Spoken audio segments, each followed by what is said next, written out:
X square plus y square plus z square, ये मैंने ये लिख दिया। ये जो +2 है इसमें से +1 यहाँ कर दिया और +1 यहाँ कर दिया, ये भी हो गया। X square y square z square लिख दिया, +2 भी हो गया। ये क्या है, 2y को इस साइड लाएंगे तो -2y हो जाएगा, और ये क्या है, -2x को इस तरफ ले आएंगे तो +2x हो जाएगा। यहाँ बचा 0। ये एक ब्रैकेट में, ये एक ब्रैकेट में, ये x + 1 द होल स्क्वायर, ये है y - 1 द होल स्क्वायर, और ये है z स्क्वायर। और इन सबका वैल्यू सम जो है 0 है। स्क्वायर करने पर भी सम 0 आ रहा है, इसका मतलब कि x + 1 जो है ना, इसका वैल्यू 0 है।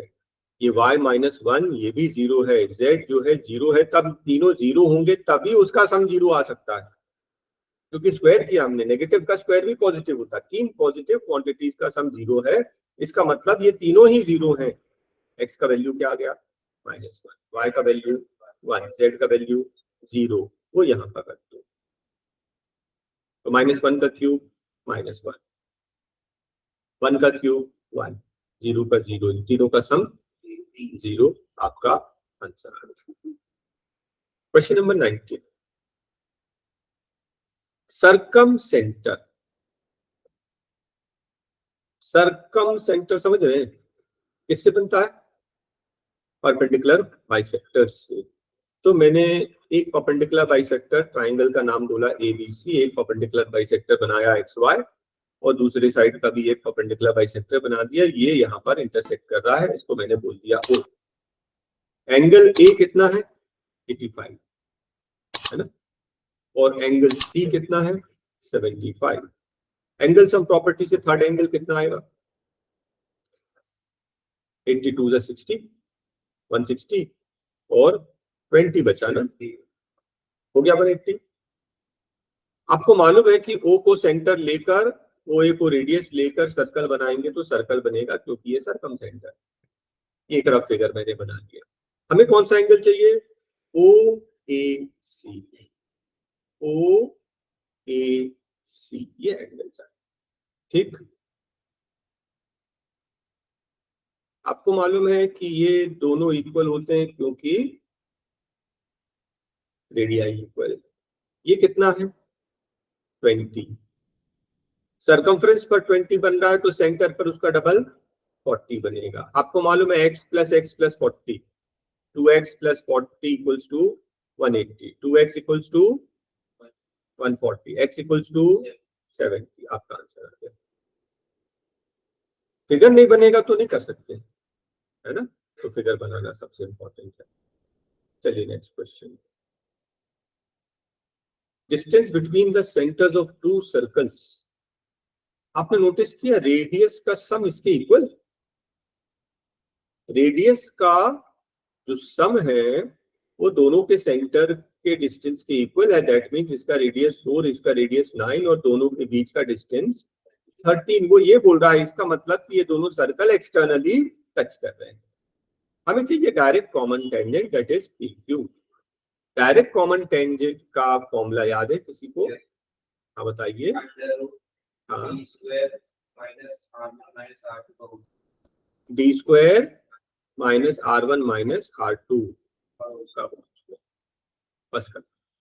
D मतलब सेंटर के बीच का डिस्टेंस, 13 का स्क्वायर 169, माइनस इनका डिफरेंस कितना है 5, 5 का स्क्वायर 25, कितना आएगा 144 का स्क्वायर रूट 12। आपका आंसर आ गया। फॉर्मूला बेस्ड क्वेश्चन है, लेकिन उसके पहले ये तो समझ में आना चाहिए कि जब भी R1 + R2 = डिस्टेंस हो, इसका मतलब ये दोनों एक्सटर्नली मीट करेंगे। Question number 21, external bisector of angle B intersects the straight line through A parallel to BC at point D। हम फिगर बना लेते हैं। ये हमारा फिगर है ABC। बोलता है external bisector of angle B, ये जो बी का एक्सटर्नल बाइसेक्टर है ये मीट करता है straight line through A parallel to BC, BC के पैरेलल एक लाइन बनाएंगे तो इसको बाइसेक्ट तो यही करेगा ना, और कहां करेगा, एट पॉइंट डी, ये हमारा point D. Angle A B C मतलब एंगल बी कितना था 50, अगर ये 50 है तो बाकी का कितना बचा 130 एक्सटर्नल, उसका आधा 65 65, इज दिस ओके? और अगर ये 65 है तो ये भी 65 है, हमें चाहिए क्या A D B, A D B 65 आ तो क्या खत्म, ओके? फिगर बनाना ही मेन है और था नहीं कुछ इसमें, बस जो बोलता जाए उसको ध्यान से करते जाए। AB is the diameter of a circle with center O, figure बनाते देखते क्या होता है। एक सर्कल है AB, क्या है उसका डायमीटर विद सेंटर O, बोलता है DC is parallel to AB, और उसके बाद बोल रहा है BAC, BAC equals to 20 degrees. CD बोल रहा है, मैं इसको C कहां बना लूं, DC, चलो DC बना ले रहे हैं, है ना? CD भी हो सकता, उल्टा भी हो सकता है, लेकिन जैसा दिया है पहले उसको बनाते हैं फिर बाद में देखेंगे।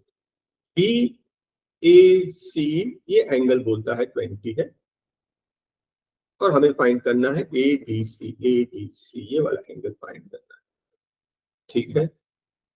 इसको भी अपन ज्वाइन कर देते हैं। आपको ये पता होगा कि ये 90 डिग्री है, angle in a semi circle is a right angle, तो ये कितना हो गया 70 एंगल सम प्रॉपर्टीज ट्राइंगल में। आपको मालूम है ऑपोजिट एंगल्स क्वाड्रिलेटरल का सम 180 होता है, ये 70 तो बाकी 110, आपका आंसर आ गया। The tangent drawn at P and Q of circumference intersect at O, एक पॉइंट है P और Q और इंटरसेक्ट एट A, तो A से अपन एक टेंजेंट बना रहे हैं P और Q पर, है ना? ये रफ फिगर, PAQ ये एंगल है 68, हमें चाहिए APQ, APQ ये वाला है। तो आपको तो मालूम है कि ये क्या है आइसोसेलेस, ये दोनों इक्वल है, इसका मतलब ये x तो ये भी x, x 2x plus 68, 2x plus 68 equal to 180 degree. हाँ, तो 2x इक्वल्स टू कितना 112, माइनस कर दिया, x इक्वल्स टू उसका आधा कितना 56, आंसर आ जाए। ये तो काफी इजी निकला। Length of the chord is equal to the radius, length of the chord, chord का नाम मैंने PQ बोला है, बोलता है इज इक्वल टू रेडियस, ये रेडियस के बराबर है, इसका मतलब ये इक्विलैटरल ट्राइंगल है, इसका मतलब सारे एंगल्स 60 डिग्री हैं। Angle which the chord subtends in the major segment, major कौन सा है, ऊपर वाला कि नीचे वाला? ऊपर वाला, ये माइनर है, इसमें बात नहीं कर रहे। ये एंगल यहाँ मेजर सेगमेंट में कितना एंगल बनाएगा, सेंटर में जितना बनता है उसका हाफ सर्कमफ्रेंस पर बनता है। ABC triangle AD is the internal bisector, एक ट्राइंगल है ABC, जानबूझकर मैंने ऐसा एक स्केलिंग टाइप का बनाया, और AD क्या है, एंगल A का बाइसेक्टर AD, ये दोनों पार्ट्स इक्वल, हाँ ठीक है। फिर उसके बाद बोलता है BD कितना है 5, और BC कितना है 7.5, मतलब बाकी का ये 2.5, ठीक है ना, total 7.5। AB is to AC, AB is to AC, किसी को मालूम है कि ये इंटरनल बाइसेक्टर थ्योरम है, एंगल A का बाइसेक्टर एंगल A बनाने वाले साइड्स AB अपॉन AC के रेशियो किसके इक्वल होता है, ऑपोजिट साइड को जो कट कर रहा है BD अपॉन BC के इक्वल। तो 5/2.5 दैट इज 2/1। खत्म। इंटरनल बाइसेक्टर थ्योरम है। एंगल बनाने वाले साइड्स का रेशियो उसी रेशियो में ऑपोजिट साइड भी डिवाइड होगा। 26। एक ट्राइंगल है, ओ सेंट्रॉइड है, ठीक है। एक ट्राइंगल है एबीसी, एबीसी उसका सेंट्रॉइड है, सेंट्रॉइड मालूम है ना, मीडियंस का मिड पॉइंट, ये एक मीडियन, ये दूसरा मीडियन, ये थर्ड मीडियन, ठीक है। मीडियन ए डी, बीई और सी एफ, और ये आपका सेंट्रॉइड, ठीक है। वो बोलता एओई, एओई इसका एरिया 15 है, तो इसका एरिया भी 15 हुआ। ये दोनों मिलाकर 15 15 30 हो गए, ओके। या एक का 15, इतना ध्यान रखना। आगे देखते हैं पूछा क्या है। बी डी ओ एफ, आप ये याद रखना, ये 15, ये 15, ये 15, ये सब 15 15 होंगे। आपको ये पता है कि सेंट्रॉइड को ज्वाइन करने से 3 इक्वल पार्ट्स में डिवाइड होता है, और उसका भी हाफ ले लिया तो ये दोनों 2 इक्वल पार्ट्स और हो गए, है ना। तो इनफैक्ट ये सारे 15 15, हर एक छोटा पार्ट 15 है। हमें क्या चाहिए? BDOF। BDOF कितने ट्राइंगल है इसमें? 2। 15 + 15 30। खत्म। अब आप जो भी पूछेगा उनको सिर्फ देख लेना कि कितने ट्राइंगल्स है, 15 से मल्टीप्लाई कर देना बस। 2 कॉन्सेंट्रिक सर्कल्स है, circles with the same centre, एक का रेडियस है 9 और एक का रेडियस है 15। Chord of the greater, greater वाले का जो कॉर्ड है वो स्मॉलर वाले का टेंजेंट है। सबसे पहले तो फिगर ऐसा बना ली। छोटे वाले का रेडियस कितना है? 9। बड़े का रेडियस कितना है? 15। तो नीचे बेस क्या आएगा? 12 आएगा बाय पाइथागोरस थ्योरम। टोटल कितना हो जाएगा? 12 to the 20। एक ट्राइंगल है PQR, और वो भी एक्यूट एंगल्ड ट्राइंगल। ट्राइंगल थोड़ा बड़ा बनाना है। PQR एक्यूट एंगल, तीनों एंगल 90 से कम है। द पॉइंट, एक मिनट, ओ क्या है? ऑर्थो सेंटर, मतलब परपेंडिकुलर बनाएंगे तो यहां मीट करेगा। ऑर्थो सेंटर है यहां पर कहीं, ये भी मीट करेगा, तो ये हो गया ओ मींस ऑर्थो सेंटर। और सी मींस सरकम सेंटर, मतलब परपेंडिकुलर बाइसेक्टर, इसका और इसका परपेंडिकुलर बाइसेक्टर। सी सरकम सेंटर मतलब सी को सेंटर लेकर सर्कल बनाएंगे तो ये तीनों से पास करके जाएगा,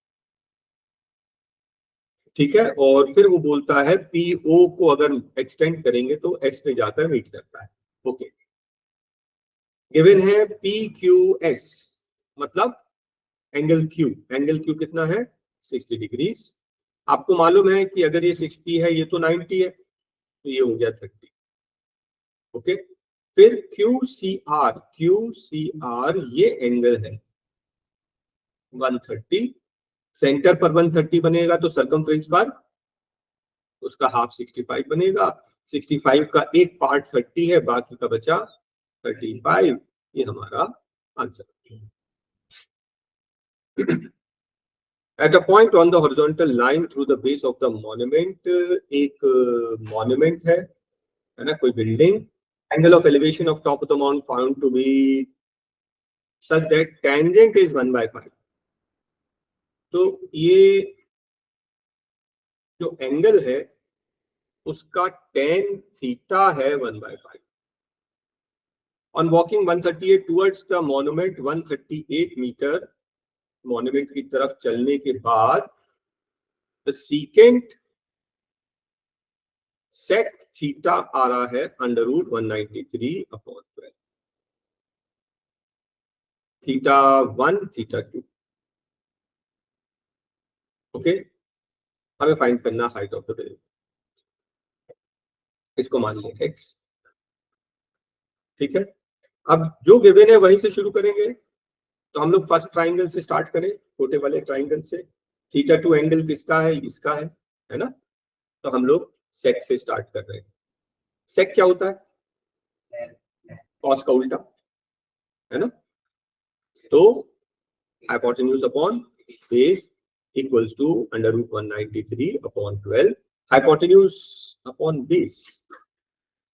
चलो अच्छा, हाइपोटेन्यूज अपॉन बेस है, ये हाइपोटेन्यूज है और ये बेस है, तो परपेंडिकुलर निकाल लो राइट ट्राइंगल से। हाइपोटेन्यूज का स्क्वायर 193 माइनस बेस 12 का स्क्वायर 144, दोनों को माइनस करोगे कितना आएगा 49। परपेंडिकुलर क्या हो गया 7, परपेंडिकुलर हो गया 7। याद रखना 7 नहीं है, 7 का रेशियो 7 के टेबल में आए, क्योंकि ये रेशियो है, इन दोनों का रेशियो हो सकता कुछ कॉमन चीज है कट गई। 7K, हाँ ये के था समझ लो, तो ये 7K आ रहा, ठीक है। तो हाइट कितनी हो गई 7K। अब अपनी बात को कंफर्म करने के लिए जो 10 दिया था उसको भी यूज करना पड़ेगा, ठीक है। tan θ1, tan क्या होता है through proper question, that is 7K upon, नहीं एंगल चेंज हो गया ना, ये tan θ1 है, tan θ1 मतलब through proper brushing, perpendicular upon base. Perpendicular तो ठीक है 7K, बेस कितना है, बेस 12K था, है ना। ये 30, ये x जो था वो था 12K, तो 138 प्लस 12 इज इक्वल्स टू 1/5। करो क्रॉस और सॉल्व, ये हो गया 35K equals to 12K plus 138। हाँ 12K यहाँ का माइनस हो जाएगा, कितना बचेगा 23K equals to 138, K equals to divide by 23 करिए जल्दी से, 3 6 18, 23 इंटू 6 चेक कर लो, 3 6 18, 8 कैरी 1, 12 13 आ गया। तो K का वैल्यू कितना आ गया 6, K का वैल्यू 6 आ गया, तो ये हाइट 7 6 42, ऑप्शन 42। देखा आपने, बड़ा टेढ़ा सा क्वेश्चन है ना। तो पहले हमने सेक से क्या निकाला हाइट का रेशियो, और फिर हमने 10 में पुटअप किया। थोड़ा अलग सा क्वेश्चन है, ऐसा क्वेश्चन पहले नहीं किया है ना, कोई बात नहीं। एंगल 0 से लेकर 60 के बीच में कुछ भी हो सकता है। फर्स्ट स्टेप हमने बोला साइन अल्फा इक्वल्स टू सेक, सेक को कन्वर्ट कर दिया किसमें कोसेक में, ये आ जाएगा 90 माइनस 30, और कोसेक का रेसिप्रोकल ले लिया तो क्या हो, पहले 90 माइनस 30 60 हो गया है ना। कोसेक का reciprocal 1 by sine 60 minus alpha, sine alpha into 1 by 60 minus alpha equals to 1। इसको ट्रांसपोज कर दें, sine alpha equals to sine 60 minus alpha, ये दोनों इक्वल है मतलब एंगल्स इक्वल होंगे। Alpha equals to 60 minus alpha, minus को ट्रांसपोज करो, 2 alpha equals to 60, alpha equals to 30। अब यहाँ पर पुटअप करो, साइन 30 1/2 और कॉस 60 1/2 इक्वल्स टू 1 आपका नेक्स्ट क्वेश्चन। अगर हमने बीटा को 0 ले लिया और अल्फा को 90 ले लिया, sine 90 1 cos 0 1 equals to 2 satisfy, मतलब ये कंफर्म हो गया बीटा है 0 और अल्फा है 90, वैल्यू पुटअप कर दी। 2 अल्फा मींस 180 प्लस बीटा मतलब 0, 180 divided by 3 that is equals to 60। हमें चाहिए साइन 60, साइन 60 कितना होता है √3/2,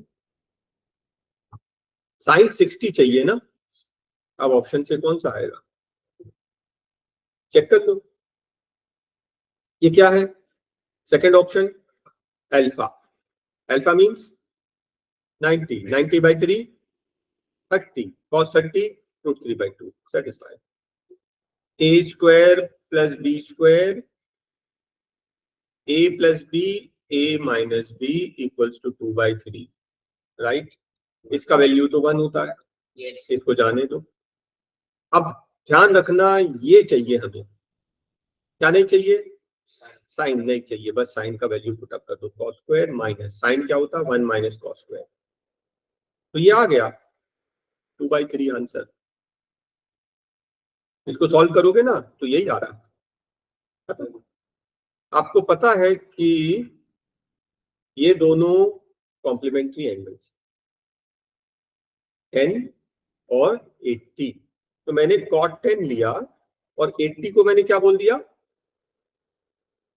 tan 10 कॉम्प्लीमेंट, और cot 10 रेसिप्रोकल होते कट के बच जाएगा 1। बस इसी तरह से ये भी कट के बचेगा 1। ठीक है, बचा cot 60।